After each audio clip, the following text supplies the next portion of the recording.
Which Auburn player are we most excited about with spring less than a week away? We'll tell you. This is Locked On Auburn. Freezing temperatures are likely for several hours inland and a few hours closer to the coast.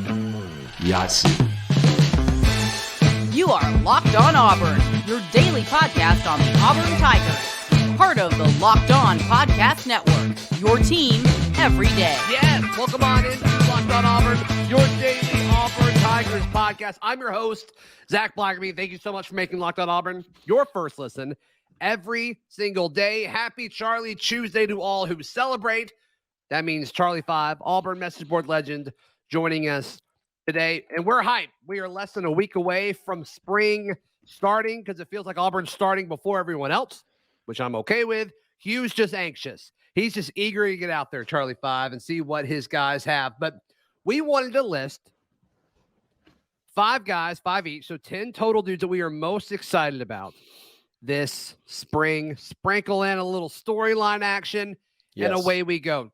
Charlie 5, who are you most excited to see this spring? You want me to start with my number one? Number one. Let's just go out of the gate swinging, brother. Okay, I'm the person. I think I go to bed at night thinking about him, and I wake up in the morning thinking about him, and I want to play a video game with him on this team. But Rivaldo Fairweather, I can't stop thinking about that child. He is going to be absolutely a monstrosity. Watching film of him, what's crazy is how fast he is to be that big. And I know everybody is always talking about Evan Ingram. Anytime you talk about a tight end with Gus, you're like, oh, not Gus, Hugh. You're like, oh, wow, you did that. I know. Evan Ingram, Evan Ingram.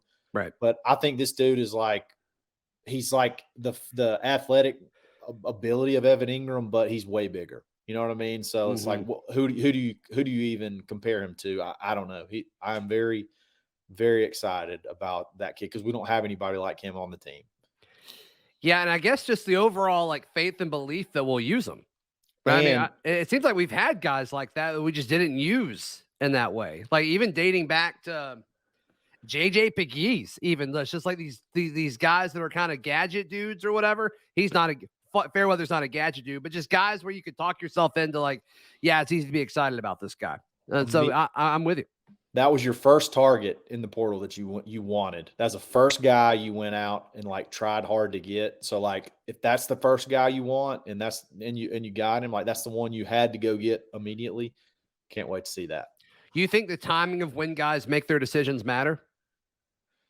No, but I think the how quick you jump on them. I think how quick they jump on them and how quick it's boom, boom, boom. Let's get them offered. Let's get them visited. That, to me, that just shows importance. Yeah.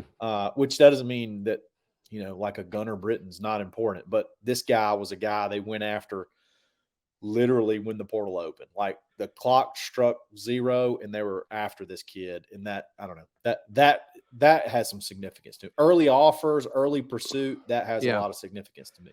So what is a successful spring for Rivaldo Fairweather look like? Do we just hear that he's mossing folks, that he's getting targets a ton, that we kind of see him in our open windows, that we assume that they'll be generous? We'll see.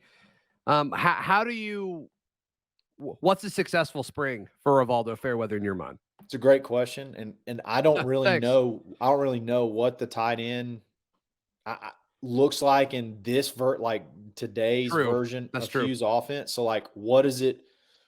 Does he get to the front of the line?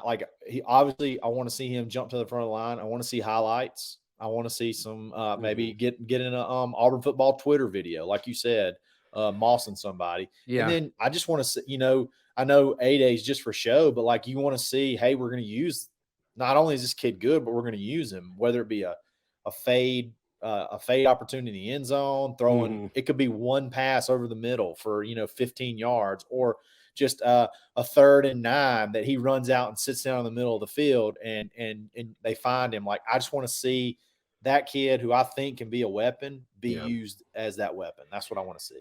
Yeah. And also just from a personnel standpoint, can he and Landon King be on the field at the same time? Nick Mardner, the 6'6" transfer from Cincinnati. Like, can these bigger bodied pass catchers, like, can they line up next to each other on the field, or are they all kind of going to be used the same? I think that'll be fun to see as well. Oh yeah. I mean, I just thought about that and got chills down my spine. I mean, you're talking about 6'6", 6'6", and 6'5" or 6'4", 3 options. One of them on the outside that could burn you on the outside, and Mardner. then 2, yep. Which is Mardner, and then you got 2 that could play inside, and Landon King could even play some outside. So, boy, there's some options there. Yep. All right. You mentioned you go to sleep thinking about your number 1, which was Rivaldo Fairweather. I do the same. My number 1 is Gunnar Britton. I think I've been pretty consistent with that. I just think what he adds at left tackle is something we haven't seen at Auburn in close to a decade. Like, seriously, close to a decade as far as what my expectations for him at left tackle are. I mean, I think he'll be the best left tackle, Charlie 5, since Greg Robinson. Yeah, I mean, I could see it. I could see that easily. He's almost like too good that he couldn't get on my list, because I expect him to be the best. You know what I mean? Like, I expect him already to be the best. So there's kind of something about linemen, though, right? Where it's like, just do your job. We won't notice you. How you really know that they're that good? You're just gonna have to read notes and things like that. But no, I like Gunnar a lot. He's the only guy I feel like that I've seen in person that looks bigger than he did when he wears pads. Like, it's crazy watching some of his highlights from Western Kentucky. I swear he looked bigger the first time I saw him in person. So he'll be a stud. Yeah, I'm there with you. I thought about, for my list of 5, just putting the 5 projected starters on offensive line. Really thought about it. Really thought about it. Yeah. That's the only offensive lineman we talk about today. All right, you've got number 2 on our list, both defenders. We'll discuss them in just a moment, Charlie 5, right here on Locked On Auburn. Today's show brought to you by our friends at Built Bar. I'm not guaranteeing this, but Gunnar Britton probably eats Built Bars. I'm certain he eats a bunch of things because he is a ginormous human being. And if you were looking for a delicious treat and you don't want all the fat and calories, then you got to try a Built Bar. What makes Built Bar so good? They're covered 100% in real chocolate. That's right. Real delicious, decadent chocolate. And they've got great flavors: churro, peanut butter brownie, coconut almond. And all these bars have like 130 calories. That's it. They're packed with protein, only 4 grams of sugar. What's not to like about that? So head over to your nearest Walmart or Sam's Club, if you're a member of the club, and head over and get a Built Bar, or just head over to built.com. They'll have more options there for you as well. Love you so much, Built Bar. Charlie 5, our guest today. My number 2, as far as guys I'm most excited to see this spring, which we'll see less than a week away, DJ James. I did like a full show with him or about him with Lindsay yesterday, if you want to check that out. I think he has a chance for his 2023 season to be the best corner in the SEC. Charlie 5. Very, very high on what he's able to do.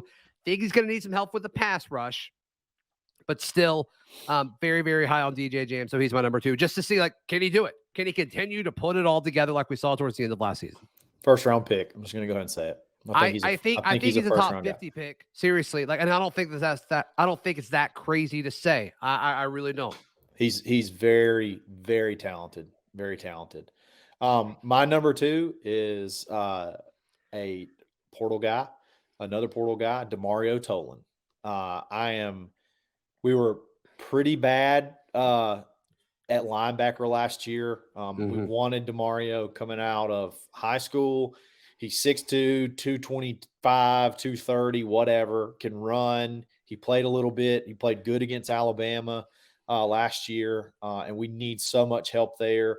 To me, he's very vital to that defensive success, his success. So I'm excited to see what he can do, and if he's, can live, fill the, expectations that we have going out and getting him and his ranking and whatnot. Sure. And he's still so young too, man. We could have 3 years of him. I hope we only have 2, because that would mean he's been that great. But I mean, you could we could have him for a while. So I'm very excited to see him just in orange and blue. What are your expectations for him? Number 1 linebacker, number 2 linebacker. I assume since you have him at second on your list, I'm going to say it, but number 3 linebacker. Like, can he? I don't see both Cam Riley and Austin Keys being ahead of him in the depth chart. But what do you think? I think he could be your starting middle linebacker. I really do. I think it's going to be. I think it'll be that somewhere that three-man mix of him, Riley, and Keys. Keys and Riley are kind of the same. They kind of seem like a little bit of the same player. DeMario seems a little bit more athletic than both of them. I think he can kind of play pretty much sideline to sideline all over the place. So I think he has the most upside as like your dude in the middle, your middle linebacker that can play every down against all formations. I think he's could be that guy. All right, my number 3 is Kayin Lee. I'll stay with the theme of corners, going from DJ to Kayin Lee. One, how stinking good he is. Just talking to players on the roster already, they're impressed with his physical abilities, with as young as he is. But how do they use him, Charlie 5? Because like he has the body more of a nickel. Do they put him outside and just let him play off ball? He's everything. He's fantastic. I love him. So how do they use him? How often do we get to see him? I'm all about Kayin Lee, but it's going to be tricky because I don't know how he cracks the rotation. So many DBs. Yeah. So I think that's going to be part of the nod of how they use him, because I think how they choose to use him will be his quickest path to playing time and helping in 2023. And I don't think that's going to be necessarily what the spot he's married to throughout his time at Auburn. Like maybe they scoot him outside, maybe they scoot him inside. We'll see. But I also think where they use him may kind of say, okay, maybe we're the weakest here or the thinnest here because they want him on the field.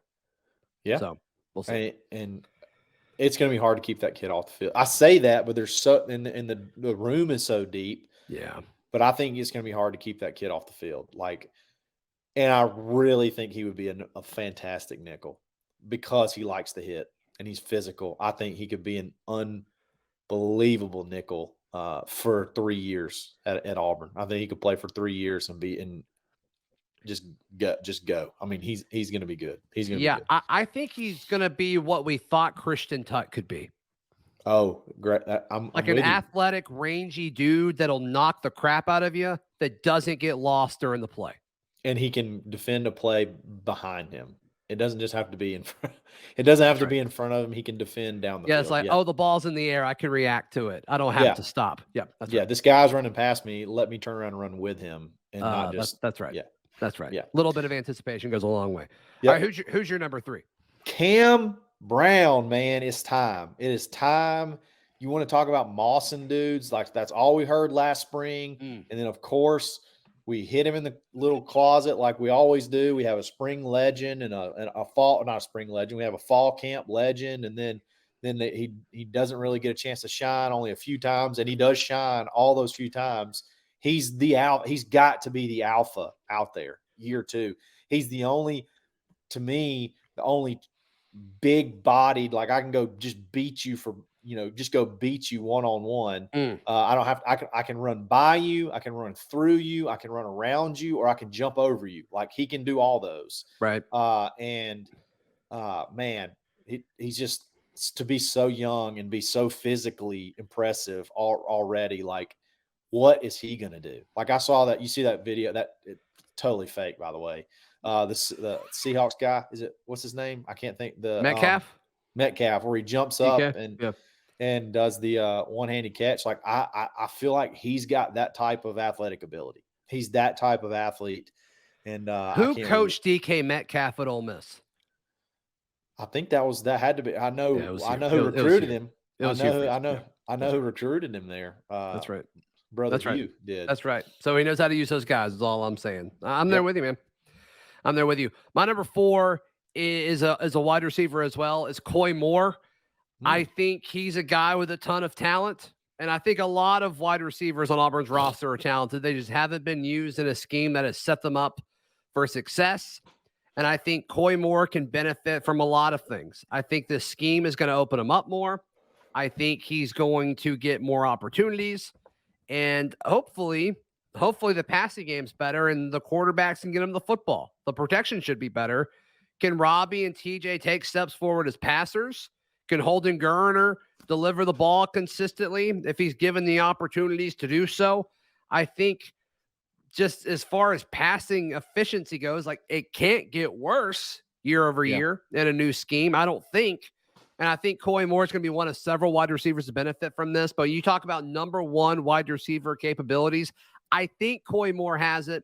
And there's a list of other dudes that we've talked about having it. Like Javaris Johnson could have it. He could have made this list for the exact same reasons. I just chose Coy Moore because I like Coy Moore a lot. So when I look at Camden Brown, I don't look at him like leading the offense in receiving.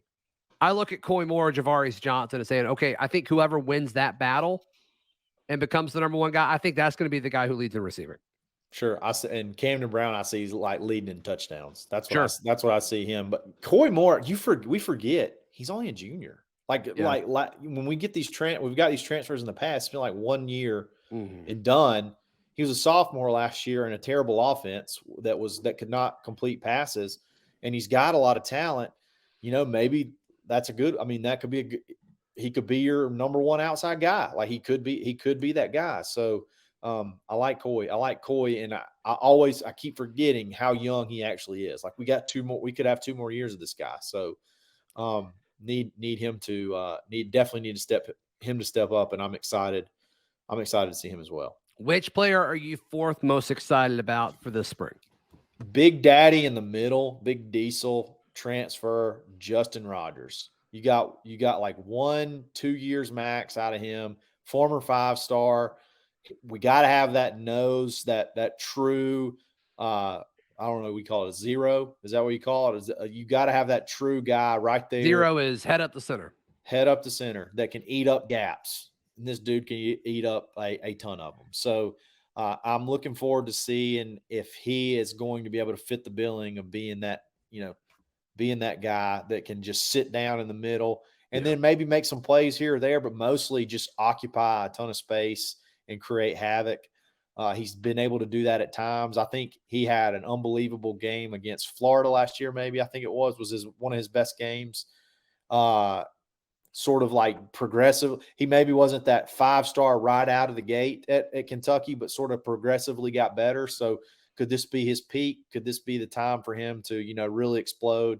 I'm looking forward to seeing him.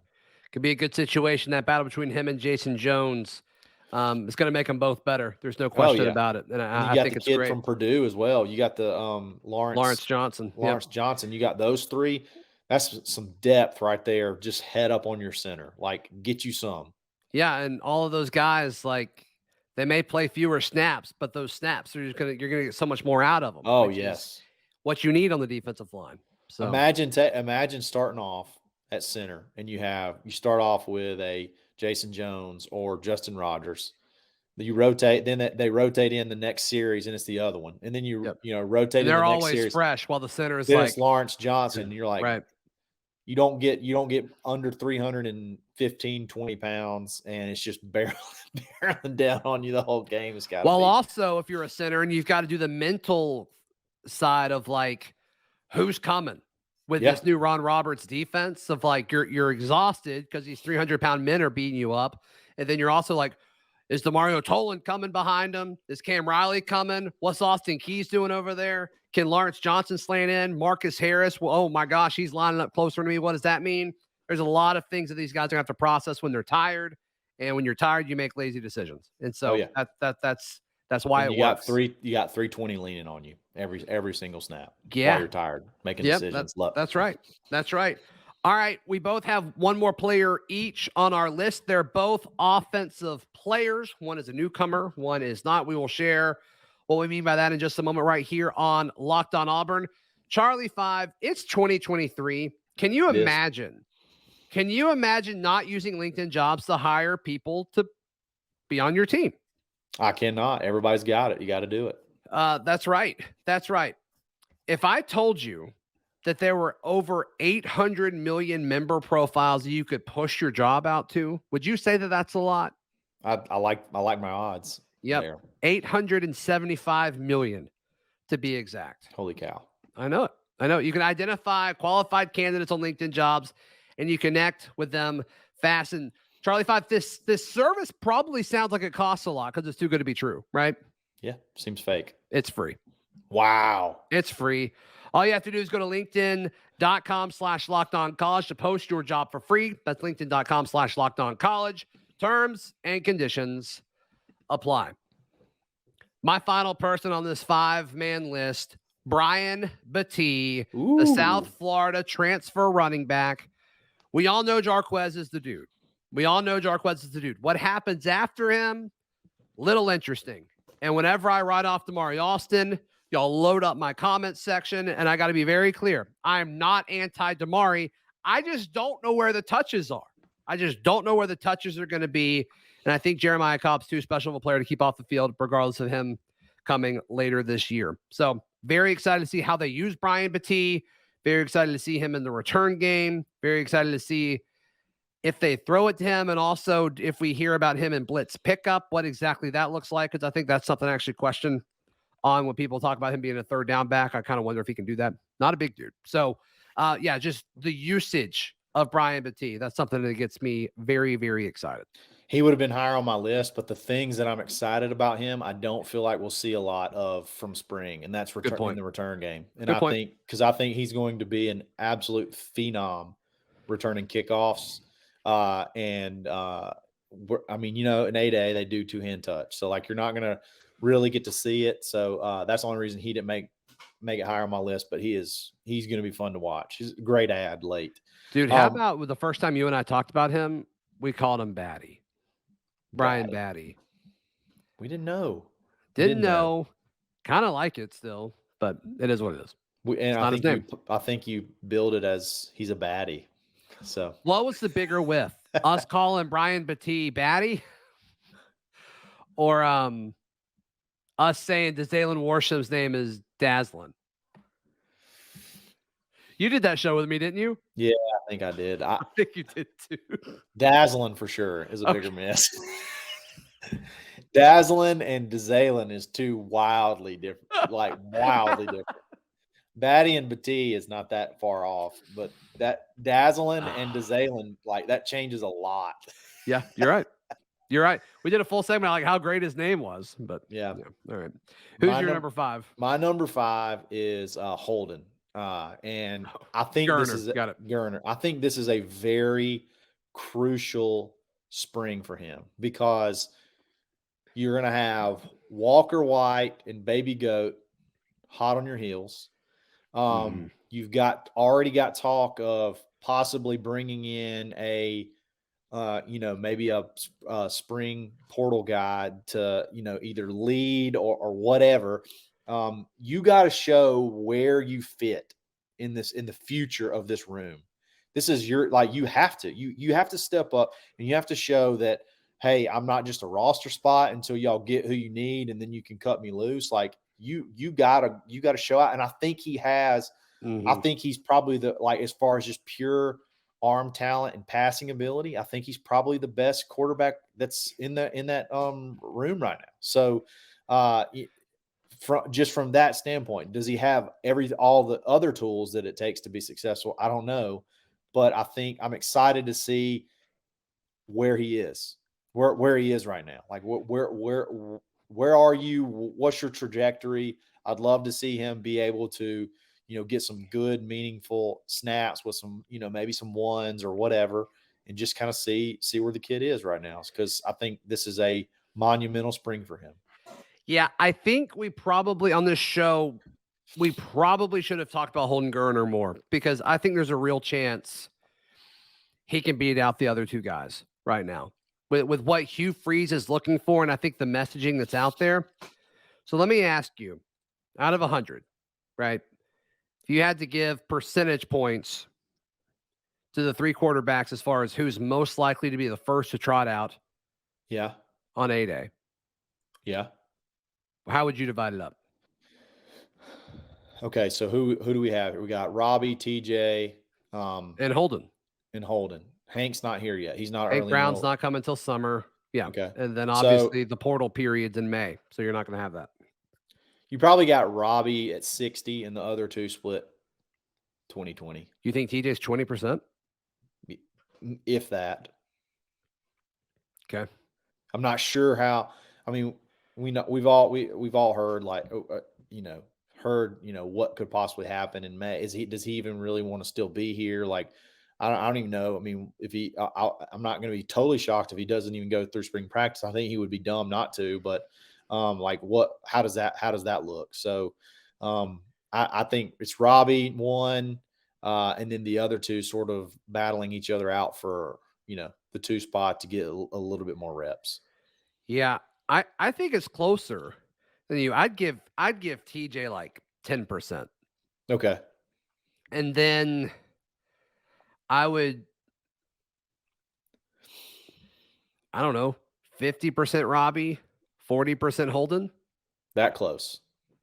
I just don't know. If Hugh is being like, I mean, there's a chance it's all coach speak and just sending a message, but the whole growing up thing, talking about this quarterback's growing up over and over and over again, like, and just his emphasis on getting these lists every day, and like, you don't want your name on the list is bad.